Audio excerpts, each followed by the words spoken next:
Hi friends, मैं दीपू आपका and study channel पर स्वागत करता हूं। आज हम लोग हिस्ट्री में पढ़ेंगे भारत पर अरबों का आक्रमण। ये किसी भी एग्जाम के लिए बहुत ही जरूरी है। इससे अगर क्वेश्चन आएगा तो इससे बहुत जल्दी सॉल्व हो जाएगा, आपको याद रहेगा लंबे समय तक। तो चलिए शुरू करते हैं। इसमें सबसे पहला नाम आता है मोहम्मद बिन कासिम।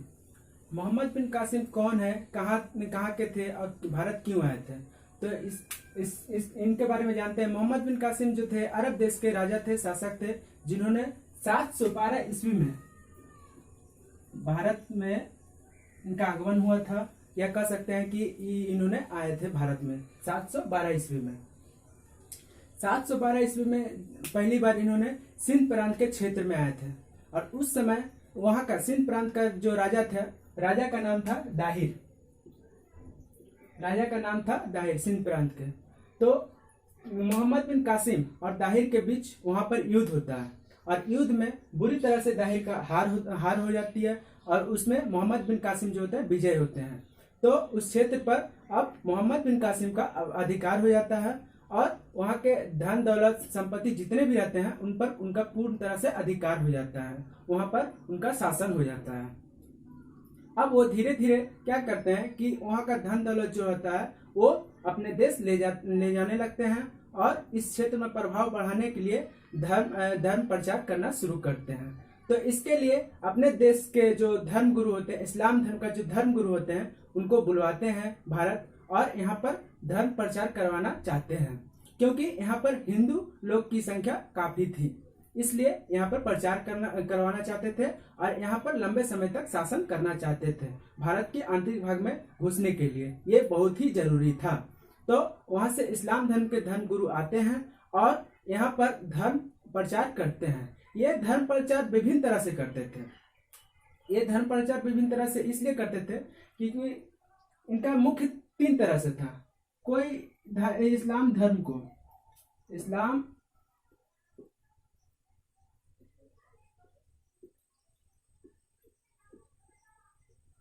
धर्म को कोई अपनी इच्छा अनुसार कबूल करता, और किसी को धन का लोभ देकर इस्लाम धर्म को कबूल कराया जाता, और किसी पर जोर जबरदस्ती अत्याचार करके उसको इस्लाम धर्म का कबूल कराया जाता था।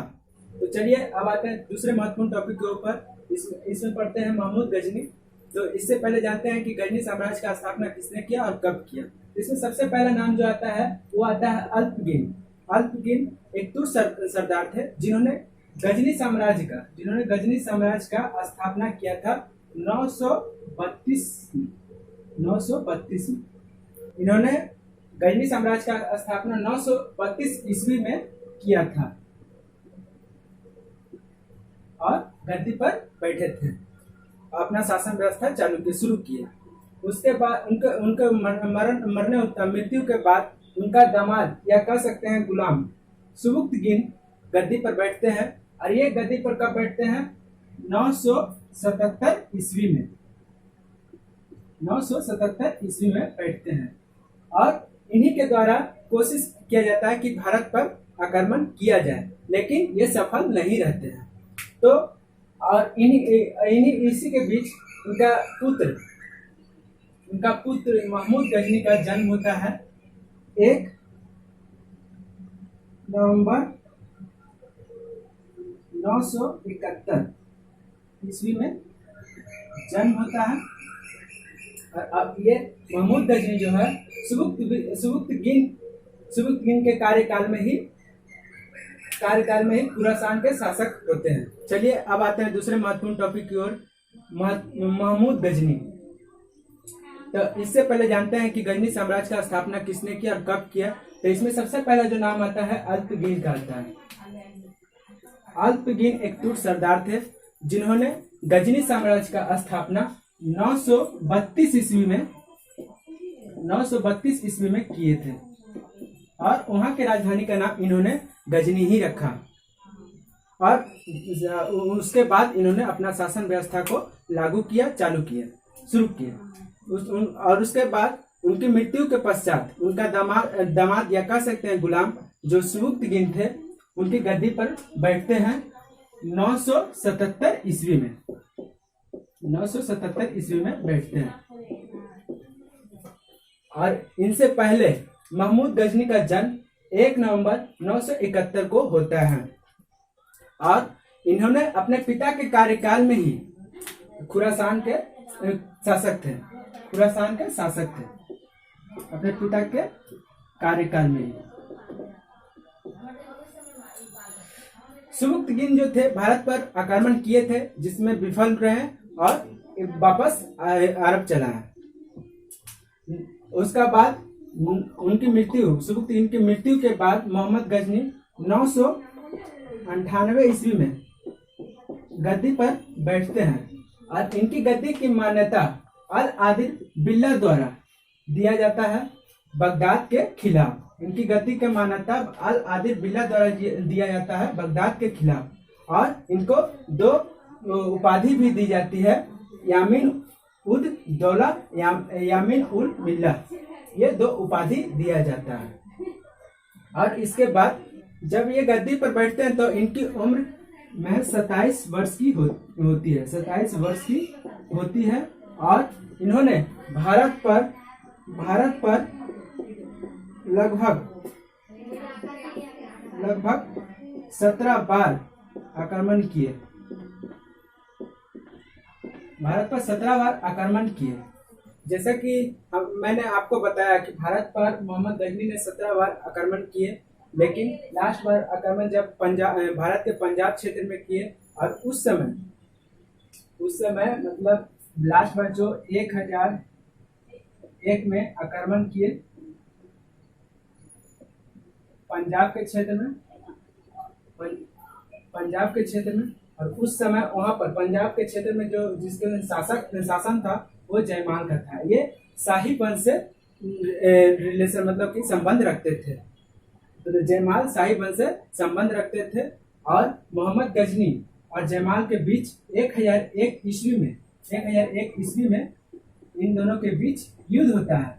युद्ध में जयमाल की बुरी तरह से हार होता है और इसमें महमूद गजनी विजयी होते हैं और इस क्षेत्र में पंजाब के क्षेत्र में महमूद गजनी का अधिकार होता है। और यहाँ पर भारत में आने का महमूद गजनी का मुख्य उद्देश्य यही था कि यहाँ पर धन दौलत को लूटकर अपने देश ले जा सके। इनका मुख्य उद्देश्य यही था। तो यहाँ पर विजय प्राप्त कर यहाँ पर अधिकार करते हैं और यहाँ का धन दौलत अपने देश ले आते हैं और भारत के आंतरिक भाग में ढुकने की कोशिश करते हैं। ठीक, तो उसके बाद 1008 ईस्वी में नगर कोट में मूर्तिवाद के विरोध में हमला करते हैं और यहाँ भी विजयी होते हैं और इसके बाद आंतरिक भाग में ढुकने की कोशिश करते हैं। इसके बाद एक के बाद एक युद्ध ये जीतते ही जाते हैं, लेकिन इसमें सबसे महत्वपूर्ण जो युद्ध है वो है 1025 का। इसमें महत्वपूर्ण जो युद्ध है 1025 ईस्वी का। ये सोमनाथ मंदिर पर जिनका शासन था उनके विरुद्ध किया गया था और वहां पर भी विजय रहे। और सोमनाथ मंदिर में इन्होंने जब हमला किया, आक्रमण किया, उससे उनको काफी धन की प्राप्ति हुई। लगभग 20 लाख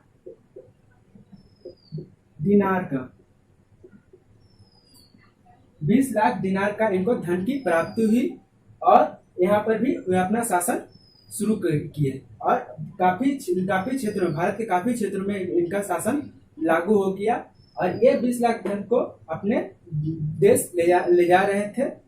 जब मोहम्मद गजनी 20 लाख दिनार को